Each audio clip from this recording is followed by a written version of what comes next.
tout le monde, j'espère que vous allez bien. Je suis ravie de vous retrouver aujourd'hui pour une nouvelle vidéo de présentation de l'un de mes jeux de ma cartothèque, de ma collection de tarot et d'oracles. D'ailleurs, si vous voulez retrouver les autres jeux que je vous ai déjà présentés de ma collection, n'hésitez pas à aller voir ma playlist, ma cartothèque sur cette chaîne YouTube. Vous allez y retrouver plus de 90 jeux déjà présentés de ma collection. Donc n'hésitez pas à aller fouiller dans cette playlist si vous avez envie de découvrir un petit peu les jeux que j'ai dans ma collection. Voilà, je me répète encore une fois, mais voilà. Si vous ne me connaissez pas, je suis Sophie, je suis cartomancienne, psychomancienne dans les Landes. Je vous mets dans la barre de description les liens vers mes réseaux sociaux si vous avez envie d'aller faire un petit tour sur Instagram ou Facebook, histoire de voir un petit peu ce que je propose, qui je suis, tout ça, tout ça. Voilà. Alors aujourd'hui, on va parler de l'oracle Pocket du chaman mystique. Donc il est illustré par Jenna de la Grottaglia. C'est un jeu d'Alberto Villoldo, Colette Byron Reed et Marcella Lobos. J'espère que j'ai pas trop écorché les noms. Alors Colette Byron Reed, elle a fait plusieurs jeux, dont un que j'ai... Voilà, elle a fait aussi ce jeu-là. L'oracle de l'esprit animal, je vous l'ai déjà présenté si vous voulez le découvrir. Voilà, il est assez connu, hein, ça fait un petit moment déjà qu'il est sorti. Mais voilà, donc c'est un autre de ces jeux. Donc là, on est vraiment dans l'univers des chamans. Donc c'est un jeu qui était sorti déjà il y a quelques années. Alors c'était avant 2020, hein, parce que moi déjà 2018-2019, je regardais un peu les vidéos sur tout ce qui était les jeux, les oracles qui étaient un petit peu en sortie, on va dire. Et ce jeu-là était déjà sur YouTube, donc ça fait déjà quelques années qu'il est sorti. Mais là, dernièrement, ils l'ont sorti en version Pocket. Donc, écoutez, quand je l'ai vu, je l'ai acheté parce que c'est un jeu que j'ai toujours trouvé très très beau. Mais c'est vrai que les cartes étant très grandes, voilà, j'ai jamais osé l'acheter. Parce que comme je vous le dis dans beaucoup de vidéos, j'ai des petites mains, donc les grands oracles, c'est un petit peu pénible pour moi à manipuler. Donc je l'avais jamais acheté. Et là, en Pocket, en plus il est au prix de 17 €. Donc voilà, je l'ai rajouté à ma collection. Donc vous allez le découvrir si éventuellement c'est un jeu que vous ne connaissez pas. Et si vous le connaissez, ça va être juste la même chose, mais en version plus petite. Donc d'ailleurs, pour comparer avec une carte de tarot, donc je vais attraper un tarot et vous allez voir la différence de cartes et donc de taille. Donc là, on est plutôt sur une taille, on va dire, un peu plus grand qu'une carte de poker, on va dire. Mais on se rapproche plus de cette taille-là qu'une taille de tarot ou une taille d'oracle, on va dire, classique, puisque les oracles, en général, les cartes sont assez grandes. Alors, c'est un coffret qui s'ouvre sur au-dessus, un petit peu comme un livre. Hein. Voilà, c'est pas une boîte cloche. Donc là, on retrouve le nom, et donc c'est aux éditions Vega. Ouais, j'ai oublié de vous dire. Hop, donc là, on retrouve aussi le nom de l'oracle. Sur le dessous aussi. Donc sur le dessus, vous avez le nom de l'oracle avec une des illustrations du jeu et puis le nom des créateurs. Et donc derrière, on a un petit, comme d'habitude, hein, un petit synopsis du jeu, on va dire. Et vous avez des illustrations pour avoir une idée de ce que vous allez retrouver dans ce coffret. Donc le coffret, il contient un livre explicatif de 196 pages. Donc il est tout petit, mais vous allez voir, il est quand même assez conséquent. Et l'oracle contient 64 cartes. Donc c'est un oracle quand même assez conséquent. 64 cartes pour un oracle, ça fait déjà pas mal. Alors, de quoi on nous parle? Les légendes racontent qu'à l'époque où le temps et le langage n'existaient pas, il y avait des symboles sacrés comme la roue de médecine, la malédiction, l'aigle, le jaguar et bien d'autres encore. Grâce à cet oracle, ces symboles restent une source d'espoir et d'inspiration qui vous aide à comprendre le présent, à guérir le passé et à influencer le cours de votre avenir. Donc c'est un jeu dit divinatoire. Bon, moi je l'utiliserai pas forcément comme tel, mais à la base ça peut être un jeu considéré comme divinatoire puisqu'on peut autant parler du passé que du présent, que des influences à venir. Donc voilà, sachez qu'il est classé plutôt dans cette catégorie-là de jeu. Donc là, on retrouve encore la phrase « Les légendes racontent qu'à l'époque où le temps et le langage n'existaient pas, il y avait des symboles sacrés. » Donc là, dans l'oracle, vous allez retrouver beaucoup de symboles liés au chamanisme, évidemment. Alors, donc là, vous avez le petit livret. Et après, vous avez le jeu de cartes, mais qu'on ira découvrir après. Et là, vous avez le fond de la boîte, toute simple, blanche. Donc, c'est une boîte en dur. Hein. L'avantage, c'est qu'elle est pratique, puisque elle est assez large, vu qu'il y a quand même pas mal de cartes, mais vous pouvez quand même l'emmener partout. C'est quand même plus simple que d'avoir un jeu de cette taille-là. Bon, pour comparer, voilà, vous voyez, je vous remonte un petit peu. Hop, voilà. Vous voyez, il y a quand même une sacrée différence. Ok, allez, hop.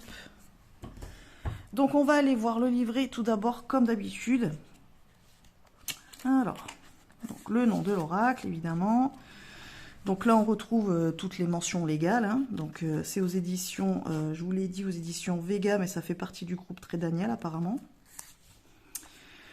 Donc là on a de nouveau la même page qu'ici. Donc là on a un sommaire. Hop, on a un message des auteurs. Une petite illustration, on a une introduction. Voilà. Donc on nous parle de la loi de la synchronicité, par exemple, la double mission de l'oracle. Donc ça explique un petit peu comment vous pouvez utiliser l'oracle. Après, vous avez comment travailler avec ces cartes. Donc là, on vous dit que le jeu contient 64 cartes représentant chacune un symbole sacré. Donc, vous avez ensuite, pour chaque carte, vous allez retrouver dans le livret 3 messages. Donc, on va avoir le paragraphe « La signification », donc qui indique le message intemporel de la carte. Elle dévoile le symbole de manière à ce que vous compreniez son message sans avoir besoin de l'analyser. Lisez toujours cette partie en premier. Voilà. Donc, si vous devez lire le livret, la signification, quasiment à chaque fois, il faudra la lire. Ensuite, vous avez le paragraphe « Interprétation ». Donc, qui indique les dons que l'esprit vous offre en ce moment. C'est une incitation à passer à l'action. Lisez cette partie seulement si votre carte est à l'endroit. Et ensuite, il y a le paragraphe « La stratégie » qui nous indique l'aspect ou le secteur de votre vie ou de vos relations que vous devez équilibrer et réparer. On nous dit ou on nous préconise de lire cette partie seulement si la carte est renversée. Rappelez-vous qu'il n'y a pas de mauvaises cartes, donc les cartes renversées ne devraient pas être évitées. En fait, vous pourriez considérer cela comme une aide supplémentaire du monde invisible pour vous guider et vous protéger. Donc, je redis les choses. Le paragraphe signification, c'est la carte, c'est on va dire le message global de la carte. Donc ça, vous le lisez dès que vous tombez sur une des cartes.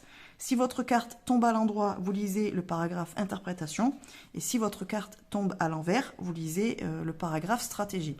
Alors, si vous ne voulez pas lire les cartes endroit, envers, alors le jeu, vous allez voir, bon, ben, vous pouvez lire avec le dos endroit, envers. Mais si vous ne voulez pas lire les cartes endroit, envers, dans ce cas-là, lorsque vous faites un tirage à emplacement, donc là où vous allez avoir des emplacements positifs et négatifs, ben, sur les emplacements positifs, vous lirez la carte avec le message interprétation. Et si vous tombez sur un emplacement plutôt négatif ou de blocage, dans ce cas-là, vous lirez le paragraphe stratégie. Voilà, comme ça, vous lisez les cartes à l'endroit ou à l'envers, enfin à l'endroit tout le temps, mais par rapport à son emplacement dans le tirage, ben, vous choisissez le petit paragraphe qui correspond à l'énergie de la carte, qu'elle soit lumineuse ou moins lumineuse, on va dire. Donc voilà comment le jeu est utilisé. Donc là, on a comment poser une question. Donc on a des exemples de tirage. Tirage à une carte, tirage à 3 cartes, tirage à 4 cartes, donc qui s'appelle les trésors cachés de la roue médecine. Et vous avez ici le petit exemple de comment faire l'emplacement du tirage. Et donc vous avez la signification pour chaque carte. Voilà. Donc vous avez déjà 3 petits tirages si éventuellement vous débutez avec ce jeu-là et que c'est la première fois que vous utilisez un jeu de cartes.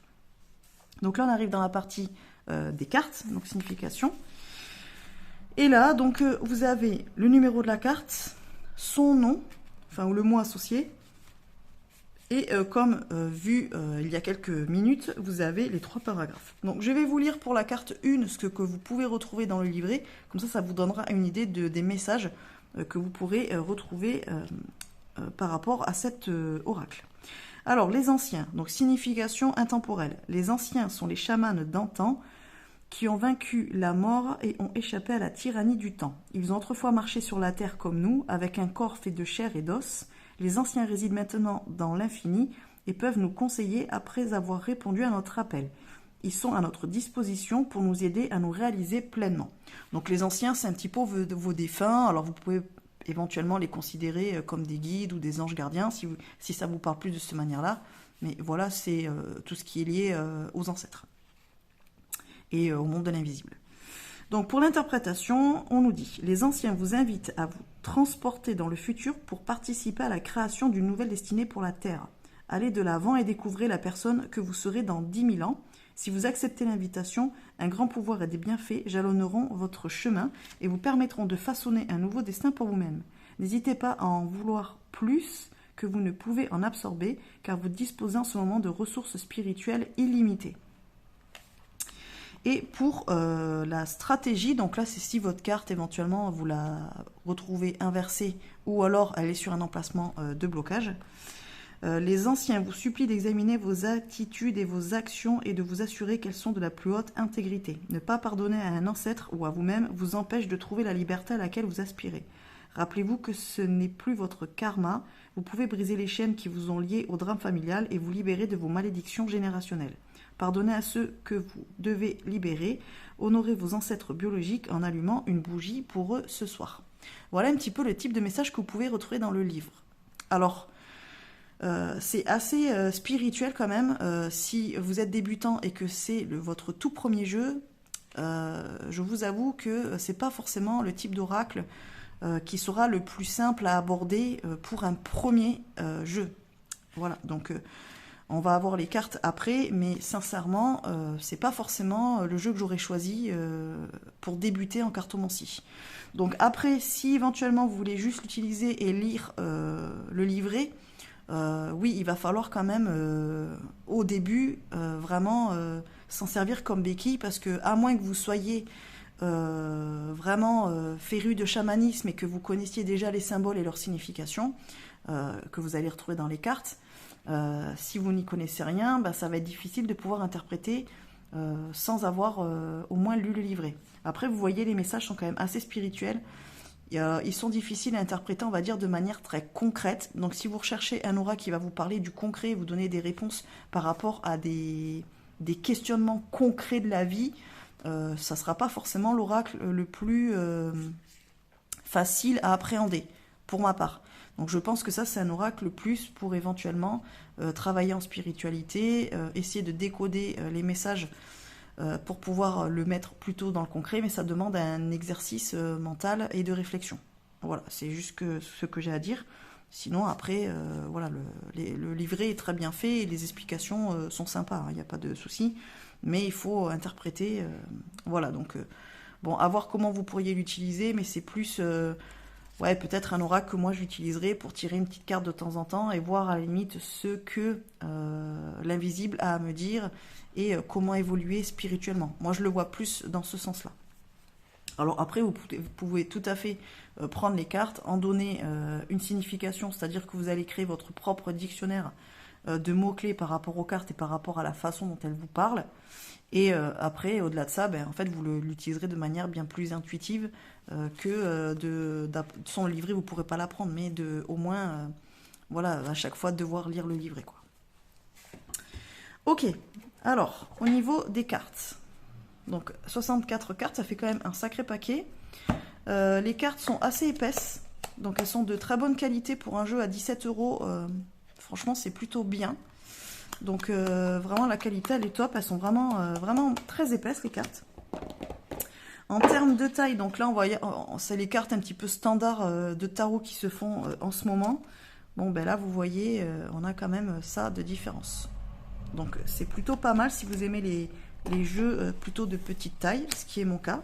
Donc là, bah, évidemment, vous voyez, avec mes petites mains, je peux le brasser sur le côté, sur le dessus aussi, mais réellement, là, sur le côté, c'est tout à fait nickel. Pour moi, c'est une taille, on va dire, parfaite pour un oracle ou pour un jeu de cartes. Les cartes, elles glissent pas tant parce qu'elles sont plutôt mates, on va dire, elles sont pas très brillantes. Donc elles ont du mal à glisser, donc c'est un jeu, voilà, pour brasser tout ça, c'est un petit peu compliqué. Faire l'éventail, mais c'est pas très pratique. Donc voilà, il faut le savoir. Et puis ben, les cartes, comme elles sont assez épaisses, elles sont souples, mais voilà, quand vous avez tout le paquet en main, ça fait quand même une sacrée épaisseur. Au niveau des tranches, bon, on est sur des tranches neutres, voilà, elles sont pas colorées, rien. Et donc le dos est réversible puisque le jeu propose une lecture en droit-envers. Voilà, donc là vous pouvez tout à fait le faire avec ce dos-là. Donc là vous avez la roue médecine, je pense que c'est la roue médecine derrière. Et on va aller découvrir les cartes. Alors, je vous descends un petit peu. La lumière n'est pas gênante, je suis désolée, mais il fait pas beau du tout chez moi. C'est couvert et tout ça, donc c'est un petit peu compliqué d'avoir une bonne luminosité. Alors, donc la carte 1, nous avons les anciens. Voilà. La croix andine. Donc, un coup, le numéro, vous l'avez là. Un coup, vous l'avez de l'autre côté. La flèche. La voie de la beauté. L'être aimé. L'épée. L'enfant. Le cercle. L'achèvement. Le maïs. Ah, je fais trembler la table, je suis désolée. Le conseil. Le coyote. Le corbeau. La malédiction.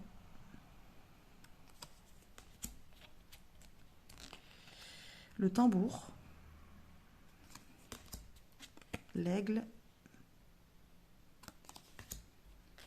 La terre.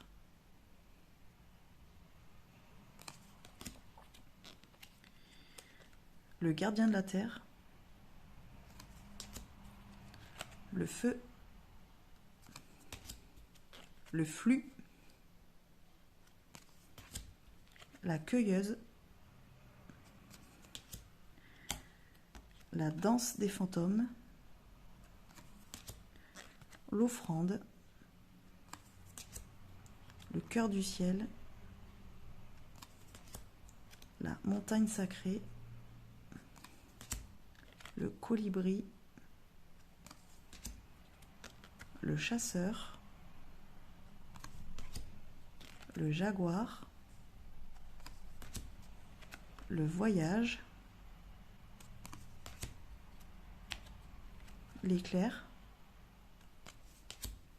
Le monde inférieur. Le guerrier lumineux. La magie. Les chemins multiples. La roue médecine. La roue de médecine. Le monde du milieu. La lune. Le chaman mystique. La chouette. Le pachamama. La pachamama, pardon. L'arc-en-ciel. Le faiseur de pluie. Le hocher. Le sacrifice. Le voyant. Le serpent. Le miroir enfumé. Le sorcier. La récupération d'âme. La spirale. Je crois que celle-là, c'est ma carte préférée. Le bâton. La quiétude. Le soleil. La hutte de sudation. Apprivoiser le vent. Le tonnerre. Le maître du temps. L'arbre de vie. Le monde d'en haut. La quête de vision. L'eau. La sauvageonne. Le vent. Et le témoin. Voilà. Donc les cartes, moi, je les trouve vraiment très très belles. Alors c'est vrai que si vous avez le modèle normal, enfin le modèle classique, c'est-à-dire pas le modèle pocket, mais plutôt le jeu qui est à peu près de cette taille-là, me semble-t-il, parce que la boîte, elle est assez grande. Donc, j'ai pas vu les cartes en vrai, mais je pense que les cartes doivent être à peu près de la même taille que celle-ci. C'est vrai qu'au niveau des illustrations, ben, vous en profitez bien plus que sur des petites cartes. Mais je trouve qu'elles sont quand même parlantes. Pareil, on voit quand même les motifs. Alors, il y a beaucoup de choses, il y a beaucoup de symboles sur chaque carte. Donc, c'est vrai que ça va être peut-être un jeu où quand on va tirer une carte, on va essayer de l'explorer, de la regarder, de méditer peut-être avec, de voir comment elle nous parle, les messages que l'on pourrait recevoir. C'est un jeu que l'on va observer. Et plus on va l'observer, et plus on va l'utiliser, et plus on va voir de détails et de petits symboles dans les cartes. Donc c'est vraiment un jeu avec lequel il va falloir apprendre à créer un lien, à regarder vraiment, à explorer, qu'il va falloir beaucoup manipuler avant vraiment que le lien ne se fasse et que vraiment vous arriviez à comprendre tout le sens des cartes. Donc évidemment, bah, si vous avez, comme je vous disais, des notions de chamanisme, ça sera plus facile pour interpréter chaque symbole, puisque vous saurez à quoi ça correspond dans cette culture. Mais personnellement, moi, le chamanisme, je ne suis pas du tout informée sur ces pratiques. Je ne connais pas de chaman. Alors voilà, je vais avoir quelques notions rapidement, parce qu'il y a des symboles que l'on retrouve quand même dans d'autres jeux et qui sont assez universels, on va dire. Mais il y en a d'autres, je ne sais absolument pas ce que ça veut dire et comment... à quoi sont reliés ces symboles-là par rapport à la pratique du chamanisme. Donc, c'est pour ça que pour un premier jeu de débutant, hormis si vous êtes chaman ou si vous vous intéressez vraiment au chamanisme, ça peut être un jeu qui peut être utilisé, on va dire, pour un premier jeu. Si vous n'y connaissez rien, ça sera un jeu, il faudra travailler avec, il faudra apprendre à le connaître, il faudra vraiment l'observer, il faudra prendre chaque carte une à une pour voir ce qu'elles nous disent, comment on les ressent, le message qu'elles pourraient éventuellement nous donner de manière intuitive, et après surtout utiliser le livret, puisque le livret, lui, va vous délivrer à chaque fois à quoi correspond chaque symbole par rapport à la culture chamanique. Donc voilà ce que j'ai à dire sur ce jeu. Moi après c'est un jeu que vraiment quand je le voyais dans les vidéos, je l'ai toujours trouvé très beau. J'ai longtemps hésité à l'acheter et là comme je l'ai trouvé en pocket, je l'ai pris comme je vous ai dit parce que vraiment c'est un jeu que j'ai toujours trouvé très beau. Ceci dit, c'est pas un jeu que je vais utiliser en consultation par exemple, c'est plutôt un jeu que je vais utiliser de manière personnelle. C'est un jeu que je vais pouvoir plutôt utiliser par exemple dans un travail de développement de l'intuition, de l'observation, voire de méditation, éventuellement pour voir ce que chaque carte en l'observant va me faire appréhender ou va me faire ressentir. C'est plus de cette manière-là que je vais l'utiliser plutôt que de faire un tirage, un grand tirage, 3-4 cartes. Allez, à la limite, un 3 cartes, si on fait un passé, présent, futur, ça peut être bien, mais pour moi, les grands tirages à 10-12 cartes, je vois pas trop faire ce genre de tirage avec ce jeu-là. Pour moi, en fait, c'est pas un jeu qui est destiné à faire de grands tirages de cette manière. Mais après, vous pouvez tout à fait le faire, vous, si ça vous parle. Après, là, je vous parle vraiment de moi, comment je vais utiliser ce jeu-là. Donc, c'est un jeu, voilà, que je vous dis, j'utiliserai plus dans le côté personnel. Voilà. J'aime beaucoup la texture des cartes, malgré le fait qu'elle glisse pas beaucoup, mais j'aime bien.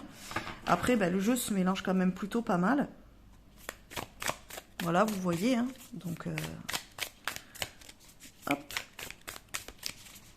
Alors, est-ce que les cartes sautent? Je ne sais pas. On va essayer.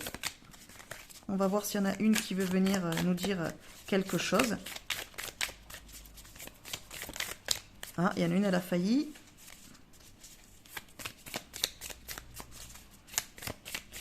Non, ça vient pas. Alors, il y en a plusieurs. Allez, un petit message, un petit conseil pour les gens qui regarderont cette vidéo pour voir un petit peu comment il parle le jeu. Allez, je vais en tirer une au hasard.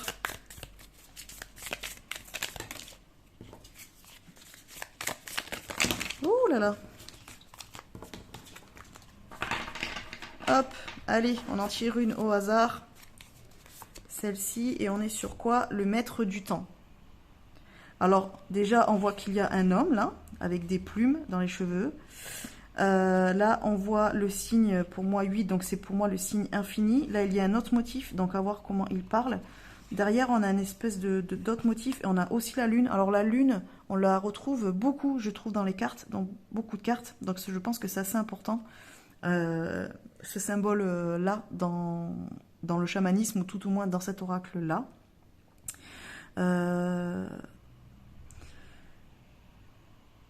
Là, on voit quand même que son regard, il est assez perçant. Alors, il est autant bienveillant que assez mystérieux, je trouve. On a l'impression que ce personnage, s'il vous regarde droit dans les yeux, il va pouvoir lire en vous comme dans un livre ouvert. Ça fait un petit peu penser à ça. Donc, de quoi pourrait nous parler cette carte, de le maître du temps? Eh bien, peut-être que cette carte veut nous dire qu'il faut que on utilise notre temps de manière peut-être plus efficace, ou qu'on arrête peut-être de perdre du temps avec des choses qui sont futiles, et que l'on utilise notre temps peut-être pour appréhender la vie de manière plus profonde, plus spirituelle, et d'aller chercher des choses qui sont vraiment essentielles à notre évolution et sur notre chemin de vie, plutôt que de perdre du temps dans des activités futiles, dans des comportements superficiels, des choses comme ça. Disons que si moi je devais l'interpréter d'une manière intuitive, j'interpréterais de cette manière-là. En tout cas, ça me ferait penser à ça. Vraiment, cette notion de il faut arrêter de perdre son temps à faire des choses, ou entendre des choses, ou dire des choses qui ne valent pas la peine et qui nous font plus perdre de temps qu'autre chose. On n'est pas là pour ça, on est là pour évoluer, et donc mieux utiliser notre temps. J'aurais tendance à dire les choses comme ça. On va aller voir vite fait dans le livret, si vous voulez, ce que ça nous dit. Comme ça, on va voir si c'est complètement à côté de ce que je ressens ou pas. Alors, le maître du temps, donc il nous parle de quoi? Alors, le temps, ils nous disent que c'est une construction de l'esprit humain. Bon, oui, on sait, hein, par exemple, dans la spiritualité, et quand on parle, par exemple, des mondes invisibles, on sait que de l'autre côté, il n'y a pas de temps. C'est nous, humains, ici, sur la Terre, qu'on a inventé ce système de temps. Donc voilà, ok, machin, hein, donc se déroule. Ils disent, le temps est une construction de l'esprit humain à travers laquelle les éléments de la vie se déroulent sur une ligne droite du passé au futur. Cependant, c'est une illusion. Alors ça, on le dit beaucoup et de plus en plus en spiritualité, que le temps n'est pas linéaire. En fait, passé, présent, futur, ce sont plutôt des temps qui se croisent, plutôt qu'ils soient linéaires. Voilà. Alors certains, le temps se déplace selon des figures fractales, certains tournent parfois comme une roue, tandis que d'autres font de l'air en ligne droite comme une flèche. Voilà. Les humains voient le temps comme une horloge, et cette image nous rappelle qu'il n'y a qu'en partie à dépenser dans une vie, comme une sorte de monnaie. À un moment donné, vous pouvez voir le temps dans son potentiel infini, il est vaste et englobe tout au début, puis se contracte et devient limité, tout dépend de la perspective. Donc voilà, là on est plus sur une notion de comment voir, comment nous, on interprète cette valeur de temps. Donc d'ailleurs, c'est pour ça qu'il y a le signe infini. Donc là, vu qu'elle est tombée à l'endroit, on va aller voir l'interprétation. Lorsque le maître du temps vous rend visite, il pose une question importante. Allez-vous vous libérer de votre mode de pensée limité, de cause à effet, en allant au-delà de l'illusion linéaire pour accueillir la qualité cyclique du temps? Vous vous trouvez à un moment où la roue du temps tourne et vous êtes capable d'influencer le passé et de changer ainsi le présent et le futur. C'est le vrai test du maître du temps. Vous êtes invité à récupérer votre pouvoir. Alors oubliez le passé et choisissez d'entrer dans votre vie. En ce moment, vous êtes tout puissant, vous êtes le maître du temps, tout est possible. Bon, alors ça n'a rien à voir avec mon interprétation, ce que je vous en ai dit. Donc après, soit vous le faites comme moi et puis vous prenez comme la carte vous parle, soit vous prenez plutôt le message de la carte. Donc là, moi, ce que j'en comprends, c'est que il faut peut-être changer son regard sur le temps et surtout vivre un petit peu plus dans le moment présent et construire son futur plutôt que d'essayer de tout le temps ressasser le passé et de vouloir absolument changer ce qui a été fait.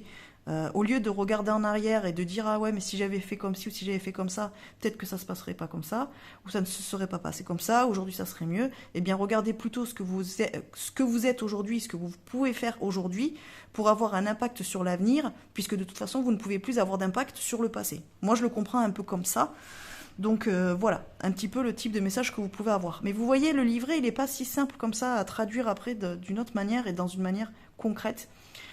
Mais moi j'interpréterais de cette façon-là, de arrêter d'être tourné vers le passé et de regarder que ses regrets et d'être plutôt dans le moment présent et et utiliser le moment présent pour construire notre avenir. Voilà, je le verrai de cette façon-là.